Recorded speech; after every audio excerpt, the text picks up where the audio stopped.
आखिर कौन है मां दुर्गा के पति? सच जानकर रह जाएंगे हैरान।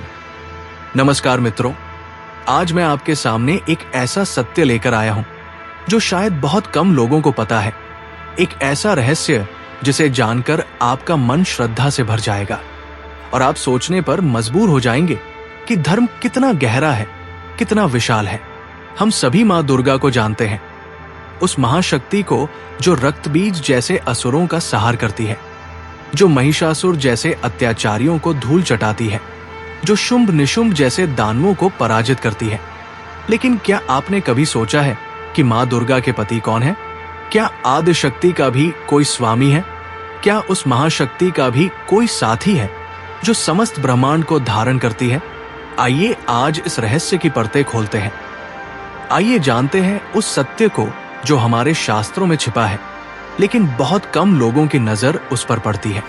नमस्कार प्यारे दर्शकों, मैं अर्जुन एक बार फिर आपका हार्दिक स्वागत करता हूं आपके अपने चैनल विद्या ज्ञान सागर में। दोस्तों, आज हम एक नई कहानी और एक नया वीडियो लेकर आपकी सेवा में उपस्थित हुए हैं। आज की कथा अत्यंत ज्ञानवर्धक और प्रेरणादायक है। कथा शुरू करने से पहले आपसे एक विनम्र निवेदन है। शास्त्रों में कहा गया है कि अधूरी छोड़ी गई कथा दुख और पाप का कारण बनती है, इसलिए इसे अंत तक अवश्य सुनें।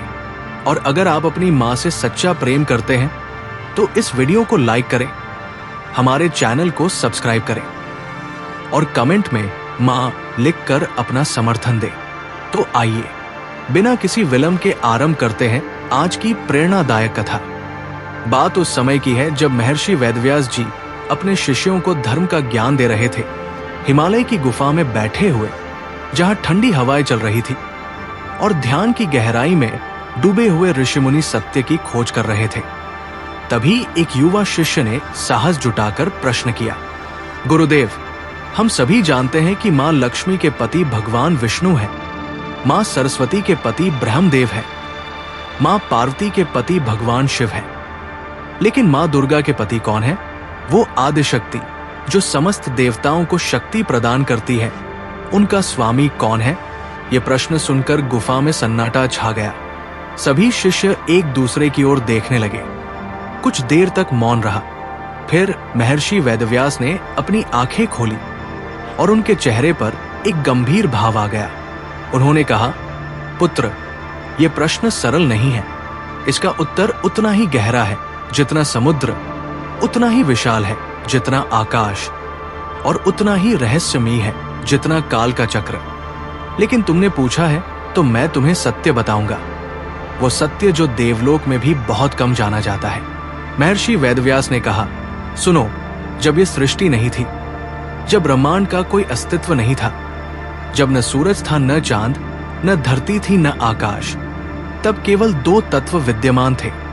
एक थी ऊर्जा, शक्ति, आदिशक्ति, और दूसरा था परमात्मा, शिव तत्व, निराकार ब्रह्मा। वो आदिशक्ति और वह परमात्मा दोनों एक दूसरे के बिना अधूरे हैं।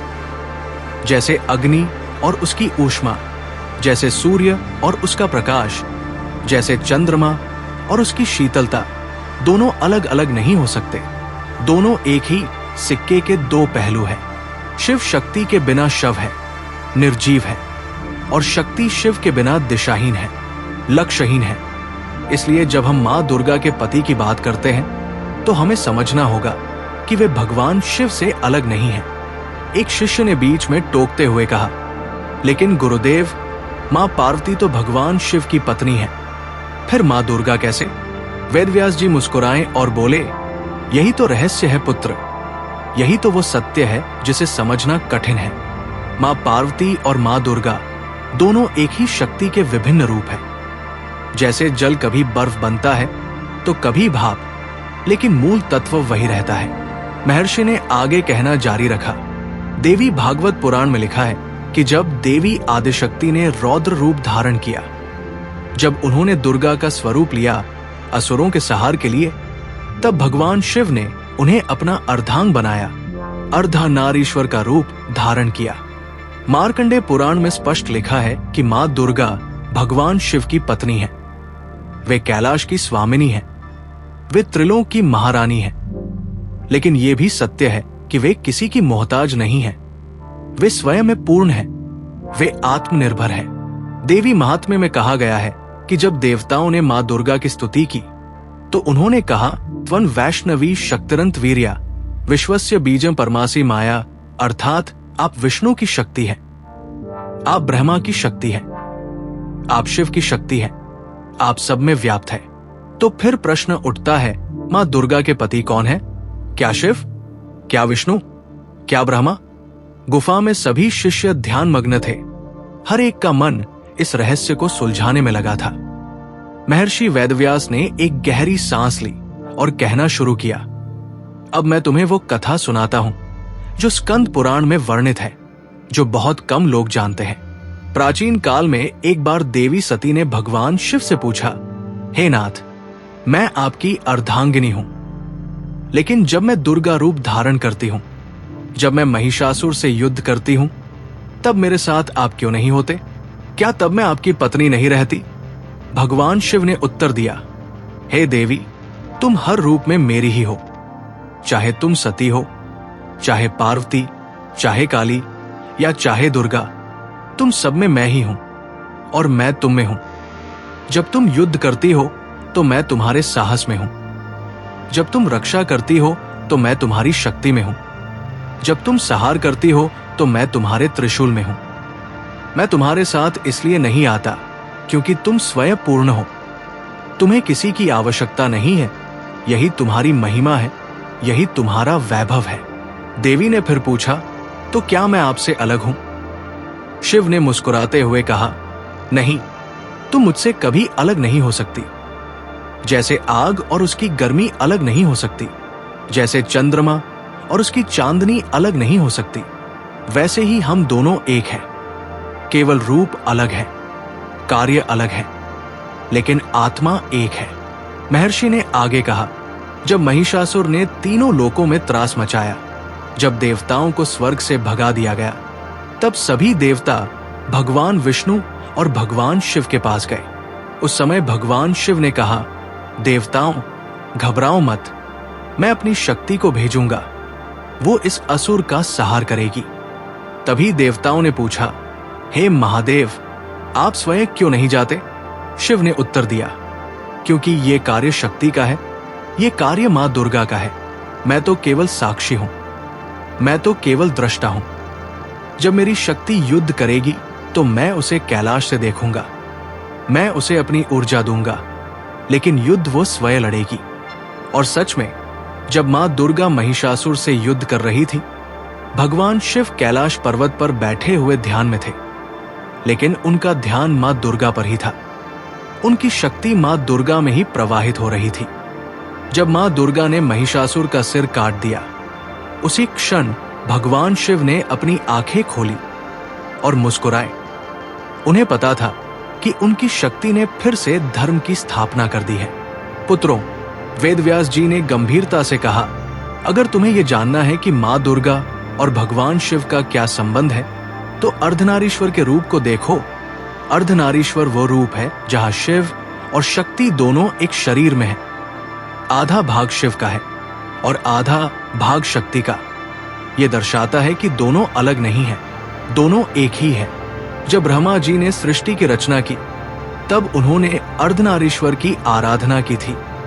उन्होंने कहा था, हे शिव शक्ति, आप दोनों के बिना सृष्टि अधूरी है।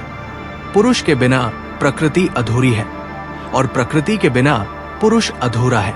इसलिए जब हम कहते हैं कि मां दुर्गा के पति भगवान शिव हैं, तो हम केवल एक रूप की बात नहीं कर रहे, हम उस शाश्वत सत्य की बात कर रहे हैं जहां शिव और शक्ति दोनों एक है, अविभाज्य है, अमर है। एक शिष्य ने पूछा, गुरुदेव, नवरात्रि में मां दुर्गा को क्यों बुलाया जाता है? क्या वे भगवान शिव के पास से आती हैं? महर्षि ने मुस्कुराते हुए कहा, बहुत सुंदर प्रश्न है। हाँ, शास्त्रों में लिखा है कि नवरात्रि के समय मां दुर्गा कैलाश से धरती पर आती है, अपने भक्तों के पास आती है और 9 दिन रहने के बाद फिर कैलाश लौट जाती है। लेकिन यह भी सत्य है कि मां दुर्गा कभी कैलाश से अलग नहीं होती। वे सर्वव्यापी है, वे हर जगह है।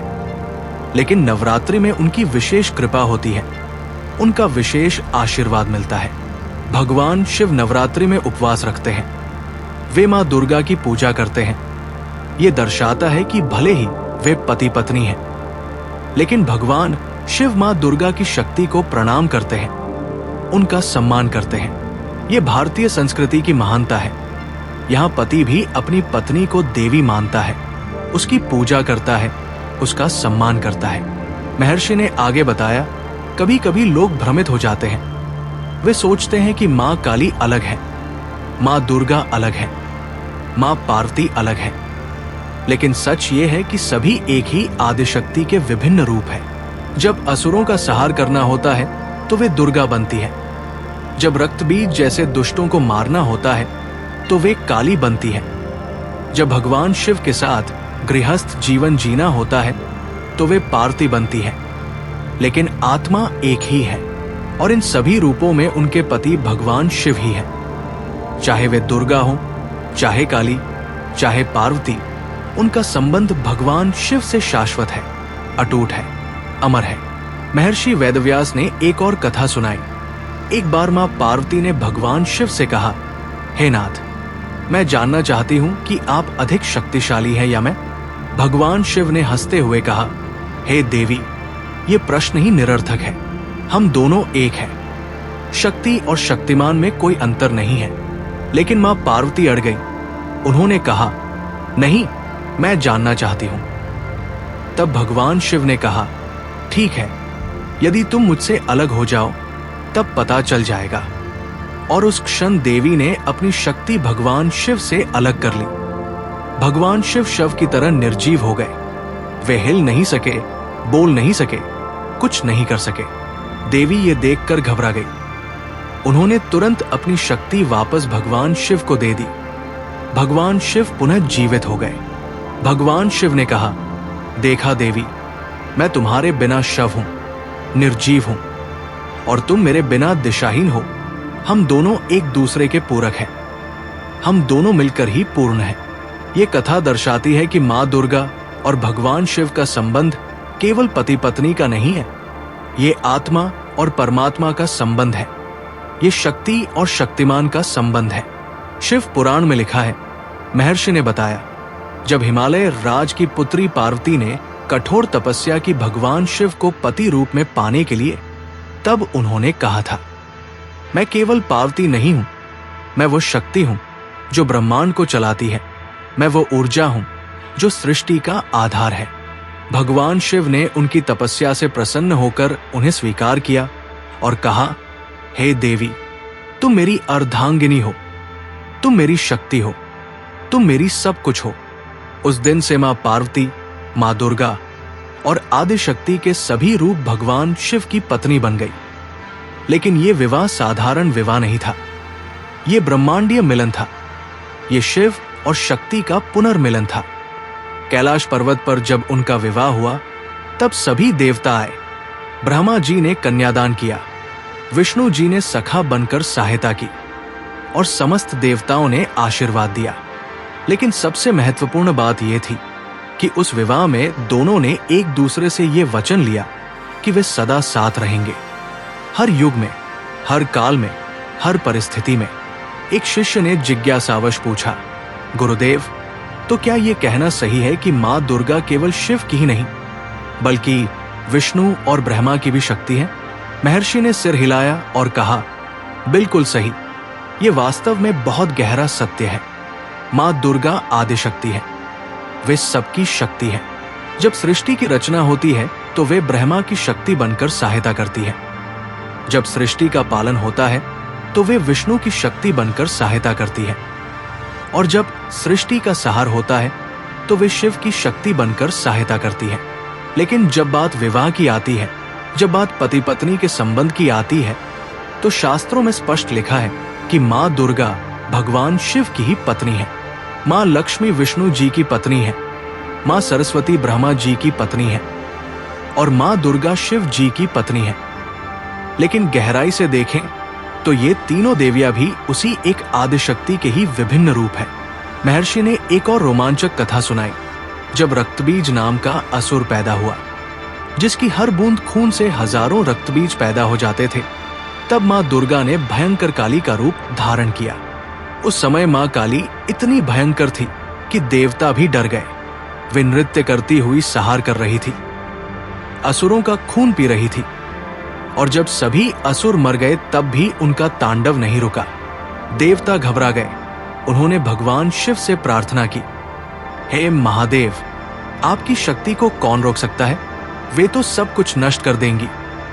तब भगवान शिव स्वयं आए और मां काली के पैरों के नीचे लेट गए। जब मां काली ने अपने पति को पैरों तले देखा तो वे शांत हो गई। उनकी जीभ लज्जा से बाहर आ गई। यह दर्शाता है कि भले ही मां दुर्गा या मां काली कितनी भी शक्तिशाली हो, भगवान शिव ही एकमात्र हैं जो उन्हें शांत कर सकते हैं, क्योंकि वे उनके पति हैं, वे उनके प्राण हैं। महर्षि ने मुस्कुराते हुए कहा, और अब सुनो वो पहलू जो सबसे मधुर है, सबसे सुंदर है। जब मां दुर्गा गृहस्थ जीवन में पार्वती बनकर कैलाश पर रहती है, कैलाश पर्वत पर मां पार्वती एक आदर्श गृहिणी की तरह रहती है। वे भगवान शिव की सेवा करती है, उनके लिए भोजन बनाती है, उनका श्रृंगार करती है, उनके साथ बातचीत करती है। लेकिन ये साधारण गृहस्थी नहीं है, ये दिव्य गृहस्थी है, जहां पति और पत्नी दोनों एक दूसरे का सम्मान करते हैं, एक दूसरे को समझते हैं, एक दूसरे के पूरक हैं। भगवान शिव कभी कभी मां पार्वती को चिढ़ाते हैं, हंसाते हैं, और मां पार्वती भी उनसे शिकायत करती है, रूठती है, मनाती है। ये सब मानवीय जीवन की झलक है, लेकिन दिव्यता के साथ। उनके 2 पुत्र हैं, गणेश और कार्तिकेय, और उनकी एक पुत्री है, अशोक सुंदरी। ये परिवार सबसे पवित्र परिवार है। ये परिवार आदर्श परिवार है। महर्षि वेदव्यास ने गहरी सांस ली और अंतिम उपदेश देते हुए कहा, तो पुत्रों, अब तुम समझ गए होगे कि मां दुर्गा के पति कौन है। वे भगवान शिव हैं। लेकिन ये संबंध केवल शरीर का नहीं है, ये आत्मा का संबंध है, ये शक्ति और शक्तिमान का संबंध है, ये प्रकृति और पुरुष का संबंध है। मां दुर्गा स्वतंत्र है, आत्मनिर्भर है, सर्वशक्तिमान है। वे किसी की मोहताज नहीं है, लेकिन फिर भी वे भगवान शिव को अपना पति मानती है, क्योंकि ये प्रेम का संबंध है, ये श्रद्धा का संबंध है। यही भारतीय संस्कृति की महानता है। यहां नारी को शक्ति माना गया है, देवी माना गया है, लेकिन फिर भी परिवार को, संबंधों को, पति पत्नी के बंधन को महत्व दिया गया है। मां दुर्गा हमें यह सिखाती है कि एक नारी शक्तिशाली हो सकती है, आत्मनिर्भर हो सकती है, असुरों का सहार कर सकती है, लेकिन फिर भी वो अपने पति का सम्मान कर सकती है, अपने परिवार का पालन कर सकती है। और भगवान शिव हमें सिखाते हैं कि एक पति को अपनी पत्नी को देवी मानना चाहिए, उसकी शक्ति का सम्मान करना चाहिए, उसे अपने बराबर समझना चाहिए, बल्कि कभी कभी अपने से ऊपर भी मानना चाहिए। सभी शिष्य ध्यान मग्न थे। उनके चेहरे पर श्रद्धा और ज्ञान का भाव था। महर्षि वेदव्यास ने अंतिम शब्द कहे, इसलिए मित्रों, जब भी तुम मां दुर्गा की पूजा करो, याद रखो कि वे आदि शक्ति है, वे त्रिलोक की महारानी है, और उनके पति भगवान शिव है, जो त्रिलोक के स्वामी है। शिव शक्ति का ये मिलन शाश्वत है, ये अटूट है, ये ब्रह्मांड का आधार है। इसी से सृष्टि चलती है, इसी से जीवन चलता है, इसी से संसार चलता है। जय मां दुर्गा, जय महादेव, जय शिव शक्ति। सभी शिष्यों ने एक स्वर में कहा, जय मां दुर्गा, जय महादेव, हर हर महादेव। इस प्रकार गुफा में वो पवित्र ज्ञान का संवाद समाप्त हुआ, लेकिन उसकी गूंज आज भी सुनाई देती है। जब भी कोई भक्त श्रद्धा से मां दुर्गा और भगवान शिव की आराधना करता है,